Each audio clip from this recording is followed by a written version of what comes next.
Kimberly. And I'm Jocelyn. From Fat Quarter Shop. And it's so Emma. And we're here today to introduce our Deck-ade the Halls, 10 fabrics, 10 blocks, and 10 years.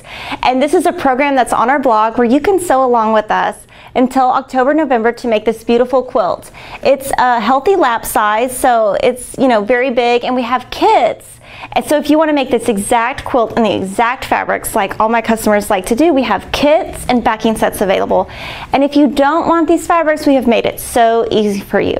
If you want to sew along with us today, all you need to do is get 3.5 yards of background, 9 half-yard pieces, 1 yard middle border and binding, 2 yards outer border, and 4 yards backing. So it's super simple. We made it very simple. You can get this from your local quilt store or from us. We've got lots of Christmas fabrics to choose from.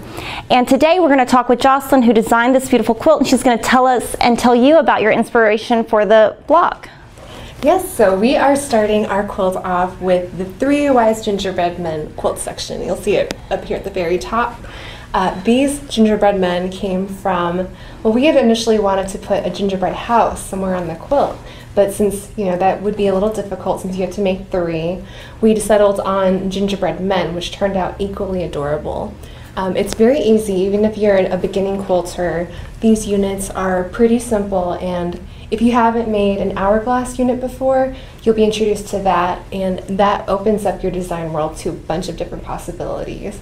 I also wanted to mention we do have a Flickr page set up especially for the Deck-ade the Halls program. So if you are or aren't using the fabrics we're using, we'd love to see what you're doing. I've already seen people starting to post photos of the fabrics they have chosen.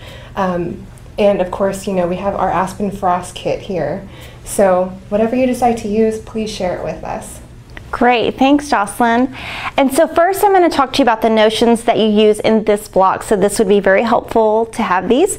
First, I have my pins. I use my pins. I use a long flower head pin on a grab it, because if you drop your pins, you can just grab your pins. So this is a great notion that I use on every project. I'm also using the purple invisible pin, my small embroidery scissors, they're great, rotary cutter, and a small ruler or a large ruler. And then my very favorite thing that I think you should really try is the Collins row marking safety pins. And what I do is in our patterns, when Jocelyn writes the patterns, we do everything lettered. So this pattern, for example, has letters A to R. So you can cut these out, and as you cut, you put your letter on top of it and then leave that on your mat next to your sewing machine, and it just makes it super easy when you're piecing. And what I do is I have all of my little letters stored in a bobbin case. So this works great, keeps you very organized, will make this piecing go super easy. So what I've done before we started was I went ahead and laid out all of our pieces. I cut them and labeled them so we're ready to go. So today we're going to talk about 4 different techniques. We're going to show you how to make a corner block simply, how to make an hourglass block, how to make a half square triangle block, and then how to piece it all together. So we hope you watch and hope you can learn from some quick tips we're going to have. So let's get started on the first block. First, we're going to start at the machine. A few tips I have for you are, I always use a stitch length of 2.0, and usually sewing machines are set with a 2.5 stitch length.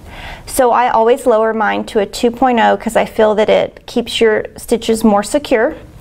Today I'm going to be sewing on a Baby Lock crescendo machine, and I'm using Aurifil color 2000 because I think it blends well, and that's what I sewed my quilt with. The first technique we will be using is making a corner block. What that is sewing a corner onto another corner. So the first thing that I did is on the wrong side of the fabric, I drew a line using my purple invisible marker. I'm going to attach by lining up this side and this side, and I'm just going to sew on the line. My sewing machine actually has a red line that I can follow also if I didn't want to mark the line. So I'm going to attach this. The instructions for this say to attach on all 4 sides, so that's what I will be doing.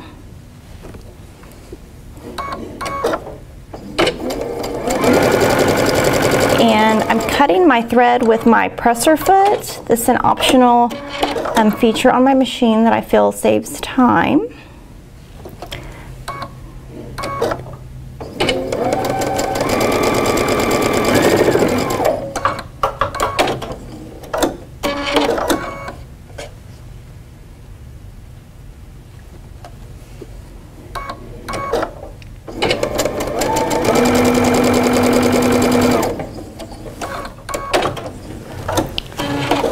Okay, so now I'm going to just take my scissors and I'm going to just cut approximately 1/4 inch behind.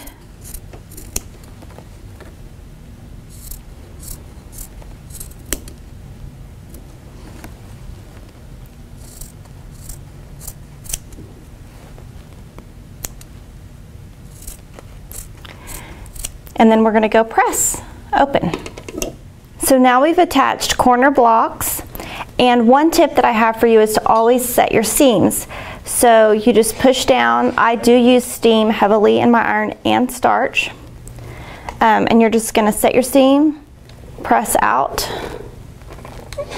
You're not going to iron, you're just going to simply do a very gentle press.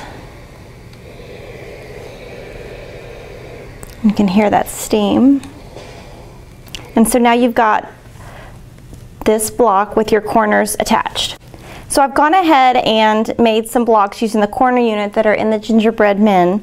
And this is simply a white rectangle with squares on the edge. And it's just, you know, gives a very different look, but it's the same technique. And this is the Gingerbread Men's arms. And you can see the same thing. We put corner squares, cut, pressed open, and did the same thing on the other side. So this is a simple technique that's used throughout the block 5 to 6 times, and it's very easy and very beginner. So now we're going to show you how to make the hourglass block, which is the bow tie in the Gingerbread Man. So what you're going to do is we're going to have 2 squares, and you're going to cut it on the diagonal once. So you simply put your ruler and you're going to cut it. And you're going to do the same thing on all of your reds. And what we're going to be doing to make your hourglass block, we're going to sew these 2 pieces together, press towards the red. We're going to sew these 2 together, press towards the red, and then we're going to sew them together. So we're going to go to the sewing machine now and show you how to do that. So now we're going to sew our hourglass block together. So we have them laid out like we did on the cutting table. And what I like to do is pin the bottom. I know it's a very short seam, but I always pin. On my sewing machine, you can see I use a 1/4 inch foot that has a guide on it. I feel like they're more accurate. So I'm going to sew down the seam. I'm going to flip these together and do the same thing. Pinning at the bottom I think is more accurate. Instead of sewing from here to here, go to your square edge.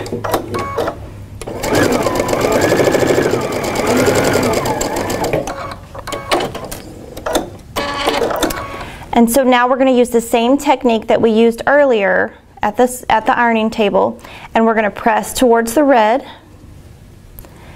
And that will make your seams nest, and we'll come back and sew this last seam.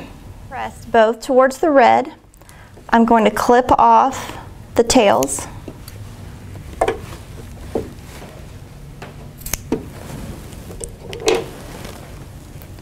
We're going to put it together, and I'm going to pin twice.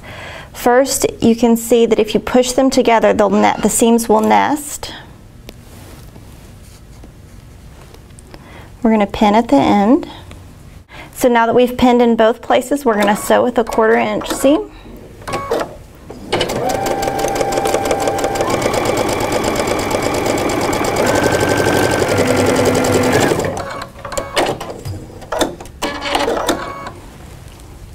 And you can see your seams meet perfectly.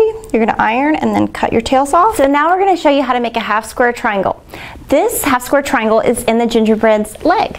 So this is the half square triangle that we're going to make, and after you're done, you're going to add a corner square right here, which makes it look a lot more complicated than it is. So let's make a half square triangle. So you've got your 2 squares, blue and white. You're always going to draw a line on the back side of your lightest fabric. So on the white, we're going to draw a 1/4 inch away from the center on both sides. So you line your ruler, 1/4 inch, and mark your line. Turn it around.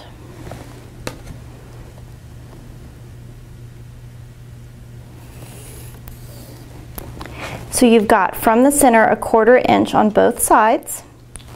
You're going to place your fabric's right sides together, and I pin twice.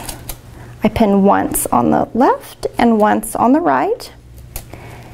And then what we're going to do is we're going to sew a line on the purple, sew a line on the other purple, and then we'll come back. So now we have a 1/2 square triangle block sewn. So we've sewn a 1/4 inch from each side of the center. So now we're going to place this on our mat. We're going to place the ruler, and we're going to cut exactly on the center line. And we're going to press both open towards the blue, and you have a 1/2 square triangle. So from there, you're just going to add a corner square to it, and you have the gingerbread man's foot. And so now we've done our 3 major techniques to make this block, the things that are going to help you make this faster.